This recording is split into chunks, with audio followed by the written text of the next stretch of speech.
मुख्यमंत्री नीतीश कुमार जो चुनावी सभाओं में व्यस्त हैं, अब जनता के नाम उन्होंने एक संदेश जारी किया है और संदेश में क्या है वो आपको हम बताते हैं। एक संदेश जिसमें मुख्यमंत्री नीतीश कुमार ने लोगों से वोट अपील की है और याद दिलाया है कि 2005 से पहले की सरकार कैसी थी और जब मुख्यमंत्री नीतीश कुमार ने सत्ता संभाली तो उसके बाद विकास को किस तरह से गति दी गई। इस पत्र में ये बार बार उल्लेख किया गया है कि 2005 से पहले का बिहार और फिर मुख्यमंत्री नीतीश कुमार जब सरकार में शामिल हुए और विकास कार्यों को रफ्तार दी तो क्या कुछ बदलाव हुआ। बदलाव पर विशेष फोकस मुख्यमंत्री के इस अपील, इस संदेश पत्र के माध्यम से, इसके माध्यम से आरजेडी के रोजगार लेने के क्रेडिट को भी छीनते नजर आए हैं मुख्यमंत्री नीतीश कुमार। सहयोगी आशुतोष हमारे साथ जुड़ेंगे, इस बदलाव के संदेश को थोड़ा और बेहतर तरीके से इनसे समझते हैं। आशुतोष, 2005 से पहले का बिहार और उसके बाद का बदलाव, एक संदेश पत्र मुख्यमंत्री ने जारी किया, तो ये कहें कि अब जो चुनावी एजेंडा है एनडीए की ओर से, मुख्यमंत्री नीतीश कुमार की ओर से ये सेट करने का कोशिश किया जा रहा है कि जंगल राज वर्सेस सुशासन, क्या लगता है? नहीं, बिल्कुल आप देखेंगे कि तेजस्वी यादव भी ये कह रहे हैं कि स्थानीय मुद्दों पर ही चुनाव हो रहा है। नीतीश कुमार भी फिर खींच करके स्थानीय मुद्दों की तरफ ही ले जा रहे हैं कि 2005 से पहले की क्या स्थिति थी और उसके बाद उनके शासन में आने के बाद क्या हालात हुए।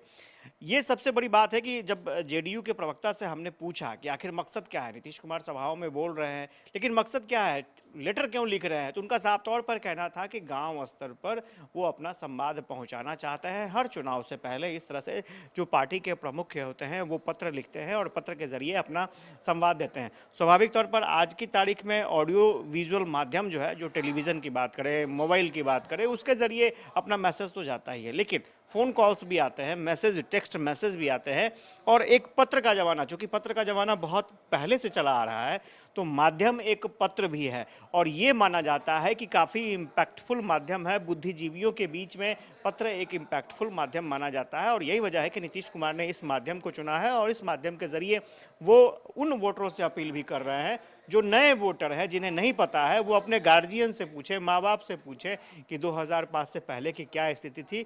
लेकिन आरजेडी का साफ तौर पर कहना है कि नीतीश कुमार को इस पत्र में उन चीज़ों का भी उल्लेख करना चाहिए कि 2015 में उन्हें क्यों आरजेडी के साथ आना पड़ा, 2022 में क्यों आना पड़ा और कैसे 17 महीने में तेजस्वी यादव ने 4 लाख से ज़्यादा नौकरियां दी।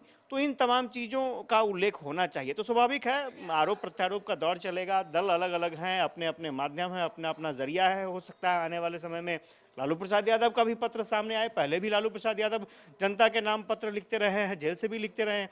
तो स्वाभाविक तौर पर अभी नीतीश कुमार ने पत्र के जरिए लोगों से अपील की है, उन्हें एनडीए के पक्ष में वोट देने के लिए कहा है। देखना दिलचस्प होगा कि इस पत्र का कितना इम्पैक्ट होता है।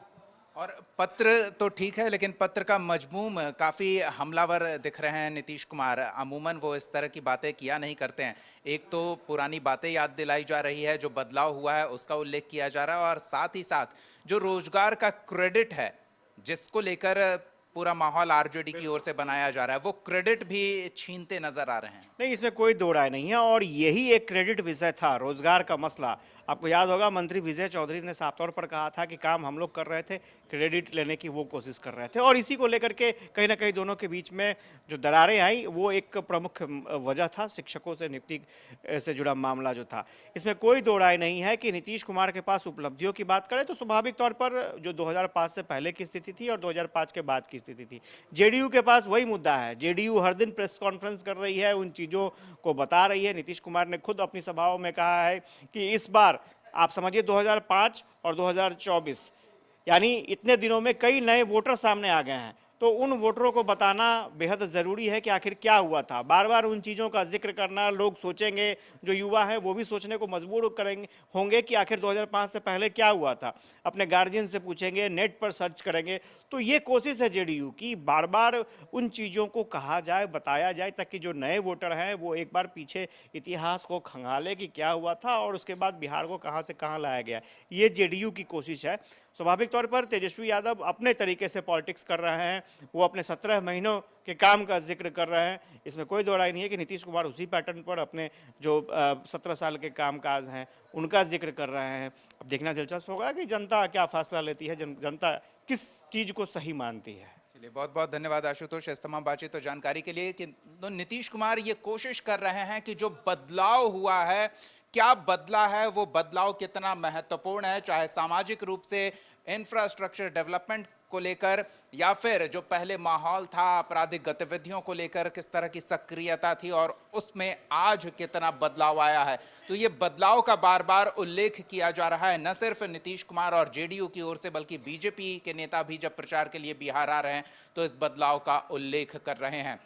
लेकिन बदलाव की सियासत कितना असरदार होगी ये तो देखने वाली बात होगी, पर कैंपेन हो रहा है बेस कैंप से, ये कितना कारगर होगा जानने की कोशिश करेंगे इस छोटे से ब्रेक के बाद। बने रहिए हमारे साथ।